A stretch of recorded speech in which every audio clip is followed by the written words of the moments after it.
जय हिंद दोस्तों, आप सभी का स्वागत है आपके अपने सैनिक वेलफेयर यूट्यूब चैनल में। दोस्तों, क्या महंगाई भत्ता 50% को जनवरी 2024 से पार करेगा? यस, करेगा।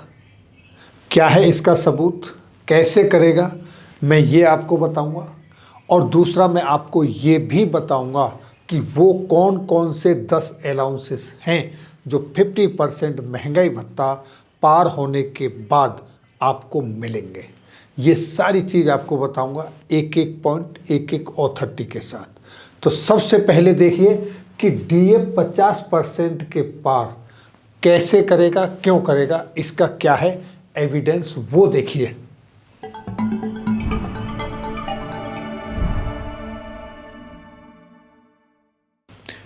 आपको पता है कि इस बार जो AICPN यानी अखिल भारतीय उपभोक्ता सूचकांक के जो आंकड़े प्राप्त हुए हैं, उनके मुताबिक अब आपका अखिल भारतीय उपभोक्ता सूचकांक 138.4% हो चुका है। और ये इन्फॉर्मेशन जैसे ही ये प्रेस रिलीज जारी हुई, मैंने कल आपके साथ शेयर कर दी।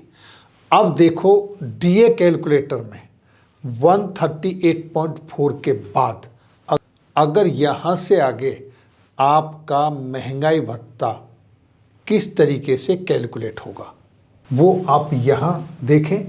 ये calculator for DA from January 2024, आप यहाँ देखिए, ये कैलकुलेशन टेबल है। इसमें आप यहाँ देख रहे हैं कि अगस्त तक का AICPN दिया हुआ है। और अगस्त के महीने में आप जानते हैं कि आपका AICPN कितना माइनस हुआ था।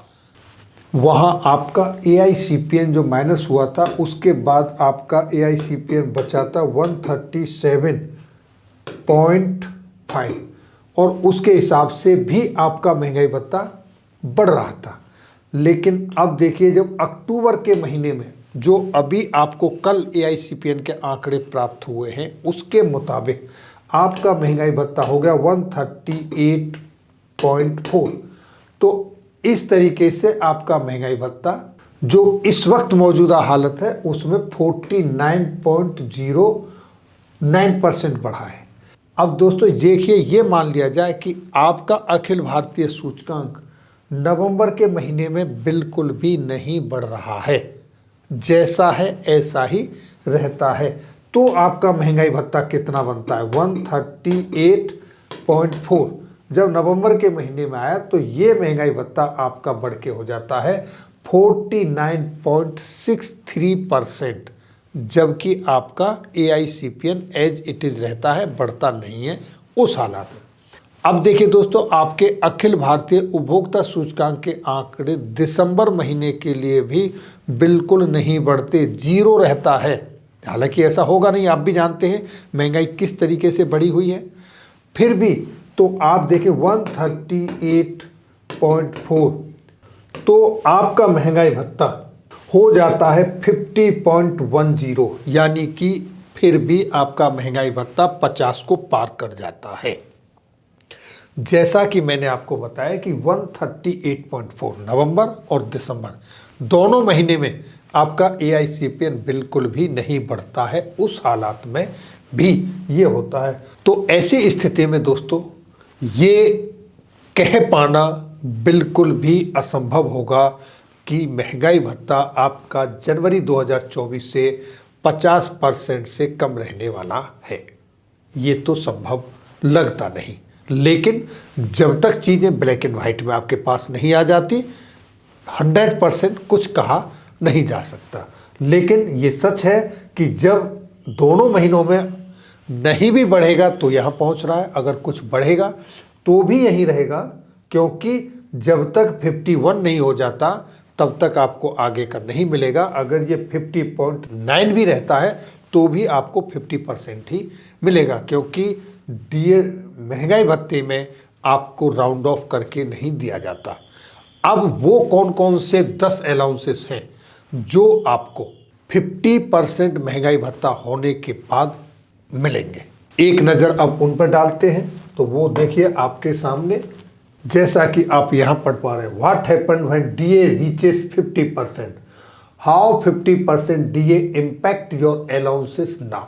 इस पे देखिए, तो वो जो अलाउंसेस है वो कौन कौन से हैं वो मैं अब आपको बताता हूँ। देखिए दोस्तों, वो अलाउंसेस कुछ इस तरीके से हैं। पहला, आपका हाउस रेंट अलाउंस बढ़ेगा, यानी कि आपका HRA बढ़ जाएगा, एक अलाउंस। दूसरा, CA चिल्ड्रन एजुकेशन अलाउंस भी आपका बढ़ेगा। तीसरा, CA टू दिव्यांग चाइल्ड, यानी कि जो आपके दिव्यांग बच्चे हैं उनके अलाउंसेस में भी बढ़ोतरी होगी।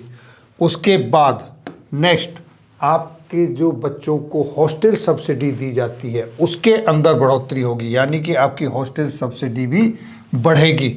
इसके बाद नेक्स्ट पॉइंट आपका आता है special allowance for child care for women with disability, यानी कि जो बच्चा डिसेबिलिटी के साथ रहता है, पैदा होता है, उस बच्चे के साथ में भी उसका अलाउंस भी आपका बढ़ेगा। इसके बाद ग्रेजुएटी सीलिंग लिमिट, जो आपकी 20 लाख रुपए ग्रेजुएटी की सीलिंग लिमिट है, वो भी आपकी बढ़ जाएगी, यानी कि आपको ग्रेजुएटी का पैसा भी बढ़कर मिलेगा। इसके बाद ड्रेस अलाउंस, यानी कि जो आपकी यूनिफॉर्म मिलती है, आपको ड्रेस का भत्ता मिलता है, ड्रेस अलाउंस मिलता है, वो भी बढ़ेगा आपका, उसमें भी बढ़ोतरी होगी। उसके बाद TA ऑन ट्रांसफ़र, यानी कि जब आप एक जगह से दूसरी जगह पर ट्रांसफ़र जाते हैं तो उस समय जो आपको ट्रैवलिंग अलाउंस मिलता है वो भी आपका बढ़ेगा। उसके बाद mileage allowance for on transport, यानी जब आप अपने खुद के ट्रांसपोर्ट से कोई जर्नी करते हैं तो वो वहाँ का जो माइलेज मिलता है, आपको अलाउंस मिलता है, वो भी आपका बढ़ जाएगा, वो बढ़ के मिलेगा।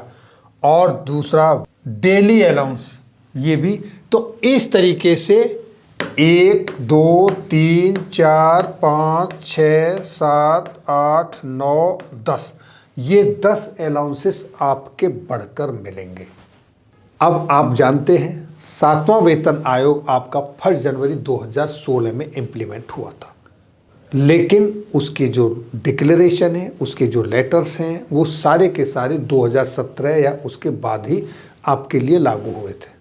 जैसा कि आप सभी जानते हैं, आपका 7th पे कमीशन 1 जनवरी 2016 से लागू है, लेकिन उसकी जो घोषणा हुई, उसकी जो रिपोर्ट आई और उससे संबंधित जितने भी नोटिफिकेशन गवर्नमेंट की तरफ से मेमोरेंडम ऑर्डर जारी हुए, ये सारे अलाउंसेस से संबंधित वो 2017 या उसके बाद लागू हुए।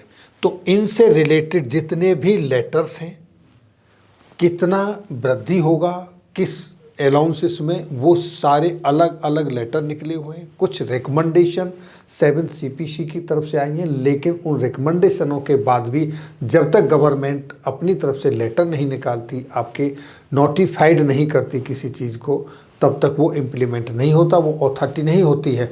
तो वो इन सारे लेटरों की ऑथोरिटी सब कुछ के साथ में किस में कितनी वृद्धि होगी, ये एक एक पॉइंट के साथ में अगली वीडियो में आपके साथ शेयर करूँगा।